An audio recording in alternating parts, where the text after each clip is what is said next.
Terkadang di tengah keramaian kelas, ada seseorang berdiri di pojok ruangan. Ia ada namun tidak terlihat. Ia ingin belajar bersama dengan teman-temannya.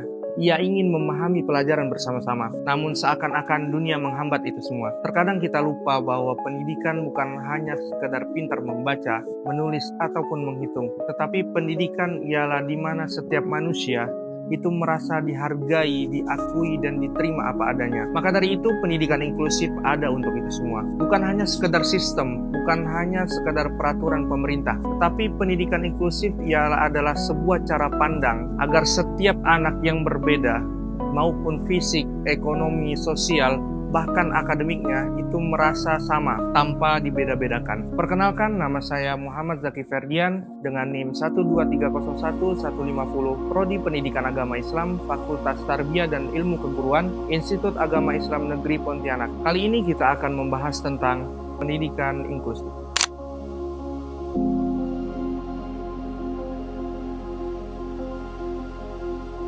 Menurut Permendiknas nomor 70 tahun 2009 menyatakan bahwa pendidikan inklusif adalah sistem penyelenggara pendidikan yang dimana memberikan kesempatan bagi semua peserta didik, baik yang memiliki kelainan atau bakat istimewa, untuk mengikuti pelajaran bersama-sama dengan peserta didik pada umumnya.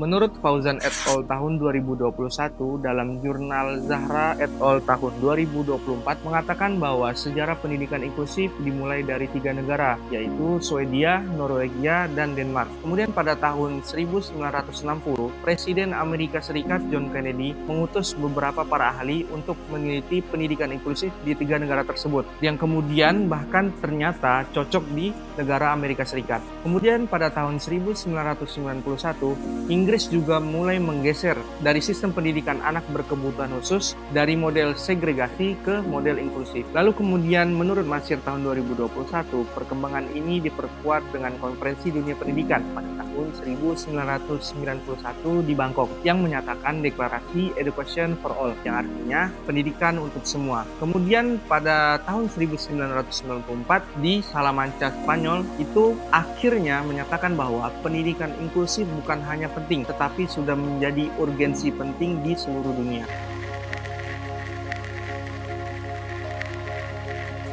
Menurut Solawati tahun 2019 yang dikutip dalam jurnal Dewi Nugrahini tahun 2022 menyatakan bahwa tujuan pendidikan inklusif yaitu ada 2. Yang pertama, memberikan kesempatan bagi semua peserta didik yang memiliki kelainan maupun fisik, sosial, atau bahkan emosional dalam bidang non-akademik maupun akademik. Kemudian yang kedua, yaitu mewujudkan sistem penyelenggara pendidikan yang dimana di dalamnya saling menghargai dan tidak adanya diskriminatif pada semua peserta didik. Kemudian selanjutnya kita beralih kepada contoh prinsip penyelenggaraan sekolah inklusif. Menurut Permendiknas nomor 70 tahun 2009 menyatakan bahwa ada 5 prinsip penyelenggaraan sekolah inklusif. Yang pertama, prinsip pemerataan dan peningkatan mutu. Sekolah inklusif bertujuan untuk memberikan kesempatan bagi semua peserta didik. Contohnya, misalnya di perdesaan, SD membuka sekolah inklusif dengan menerima siswa tunarungu ringan.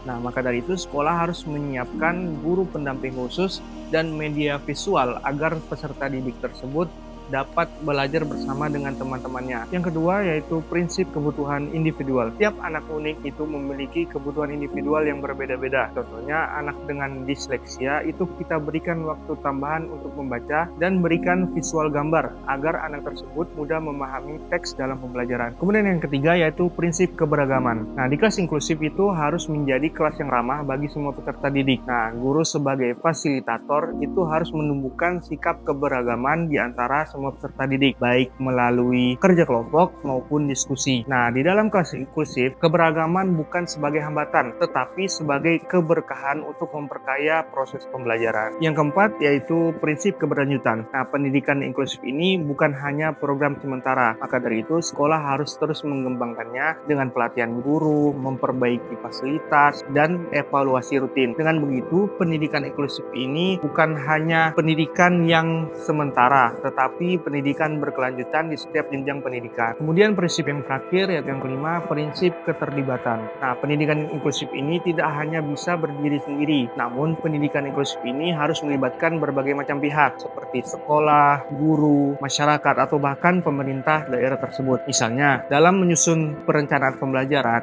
itu semua pihak harus duduk bersama untuk menyusun strategi apa yang baik untuk anak tersebut. Karena dengan hanya kebersamaanlah tentu pendidikan inklusif ini akan benar-benar terwujud.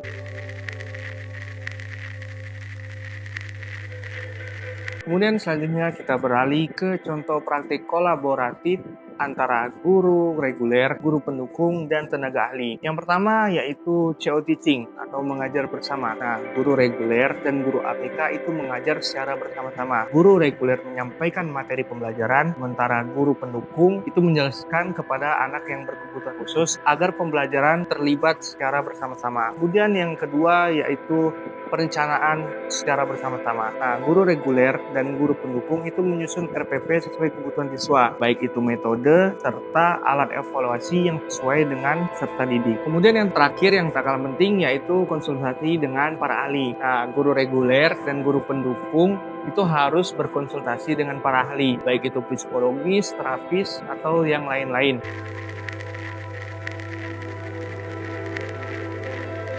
Selanjutnya, tantangan dari dalam pendidikan inklusif. Ada 3 tantangan utama yang dapat diidentifikasi dalam pendidikan inklusif. Yang pertama, yaitu infrastruktur fisik. Menurut Kusup et al. Tahun 2023, infrastruktur fisik masih menjadi hambatan terbesar dalam pendidikan inklusif. Banyak sekolah yang tidak dilengkapi dengan fasilitas yang ramah disabilitas, seperti rem yang kurang standar, atau toilet yang tidak bisa diakses oleh anak berkebutuhan khusus. Kemudian yang kedua, yaitu kurangnya pelatihan guru. Nah, menurut Tasnim tahun 2023, yaitu banyak guru yang kurang memadai dalam segi pelatihan untuk anak berkebutuhan khusus, sehingga guru tersebut tidak siap untuk menghadapi tantangan di dalam kelas inklusif. Kemudian yang terakhir yaitu stigma sosial terhadap anak berkebutuhan khusus di sekolah maupun di masyarakat. Nah, menurut Fatima et al. Tahun 2021 dan Widyastuti tahun 2023 menyatakan bahwa stigma sosial ini sering kali muncul dikarenakan masyarakat yang kurang memahami tentang potensi yang dimiliki anak berkebutuhan khusus. Nah, penelitian oleh Devi tahun 2024 menyatakan bahwa stigma sosial ini mengakibatkan diskriminasi atau bahkan mengakibatkan pengucilan terhadap anak berkebutuhan khusus. Nah, menurut Personi tahun 2024, kampanye ini harus dilakukan agar untuk mengurangi stigma sosial masyarakat terhadap anak berkebutuhan khusus.